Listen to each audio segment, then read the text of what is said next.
Elegimos el cuento del trapiche porque primero se conoce mucho a José Watanabe por su poesía y poco por su narrativa. Y en este caso se trata de un cuento inicial, es decir, de su primera época como escritor. Y por otro lado contiene los ambientes, el espíritu, la temática, las motivaciones políticas que van a estar a lo largo de toda la obra de José Watanabe.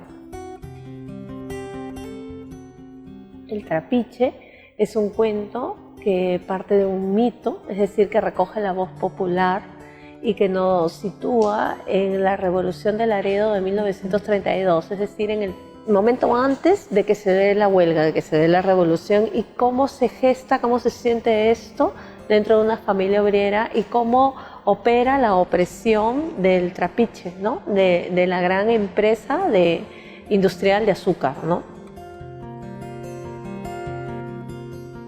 Para el diseño utilizamos como referencia las imágenes de la película Ojos de Perro, cuyo guión también fue trabajado por Watanabe, que está locacionada en el mismo lugar y en la misma época.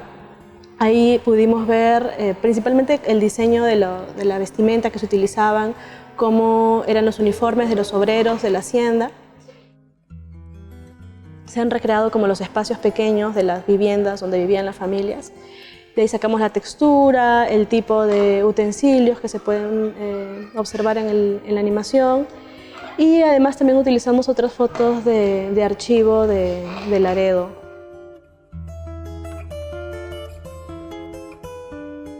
Después, para construir la estructura, lo que se hace es hacer un dibujo del personaje en 2D a lápiz y sacar las medidas de lo que vendrían a ser como los huesos del personaje, lo cual se construye con un alambre especial que se llama alambre de animación y nos permite crear, digamos, la base de la estructura del cuerpo.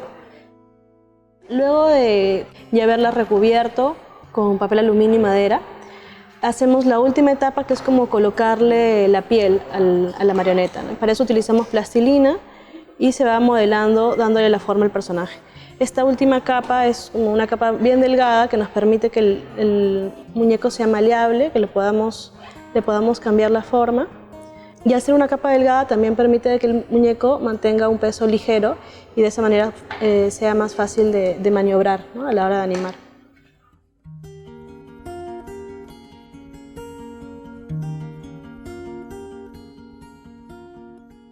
Lo que se hizo más fue dialogar con la propia obra y entender cuál es el espíritu de la obra. Y se ha respetado mucho cómo él sitúa el cuento. El cuento lo sitúa en una calle, el fragmento de una calle de Laredo, que se impregna del humo, del trapiche que está funcionando constantemente. Él sitúa el sonido de ese trapiche que todo el tiempo está en el ambiente, pero también dentro de la cabeza, dentro de los corazones de los personajes, y además nos hace ingresar a la intimidad de estos personajes en sus pequeñas casas, ¿no? En su sala, en su comedor, en su dormitorio, que es muy simple.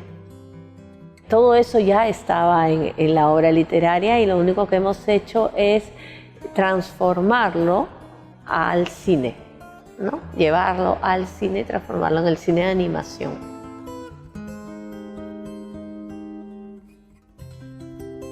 Nos planteamos muchas preguntas sobre cómo crear esta sensación de una noche como muy abrumadora, la sensación del humo y esa atmósfera como pesada y cargada que se siente en la narración del cuento, ¿no? Entonces, por eso elegimos algunos elementos que han sido como súper importantes para crear esa atmósfera, como por ejemplo la presencia constante del humo, que conforme va transcurriendo el cuento cada vez se va volviendo más densa hasta el último plano donde casi cubre todo el encuadre. El diseño del sonido también que trabajó Jocelyn también ha sido muy, muy cuidadoso porque ha sido como muy importante para poder generar la sensación de tensión y al mismo tiempo mostrar la constante presencia del trapiche, de la fábrica, sin que necesariamente aparezca dentro de la imagen, ¿no? Eso buscamos, ¿no? Que haya el ambiente de poco soledad. Y también queríamos que la presencia del trapiche, aunque no estuviera ahí, porque no vemos la fábrica, no vemos los engranajes ni las máquinas, pero sí lo sentimos porque está en el audio, que hemos trabajado en diferentes capas de engranajes, distintos tipos de engranajes, pero que están presentes durante el 90% del corto, ¿no? Generando tensión, escuchando cuando prenden las máquinas o cuando se apagan. También pasamos por el proceso de Foley, que grabamos la corporalidad de los personajes, sus pasos, su sentir, su sentada, su camino y obviamente su voz, ¿no? También grabamos con Lorena en el estudio. Entonces creo que es muy importante poder relatar desde el diseño sonoro, desde el sonido, las atmósferas particulares de cada lugar. Es decir, el diseño sonoro pudo cobrar muchos caminos distintos, ¿no? Pero el que elegimos fue que encontramos con Lore, que era el que más se acercaba a lo que queríamos decir y a la atmósfera de los personajes, de esta de pronto tristeza, soledad, angustia y con cierta esperanza, ¿no?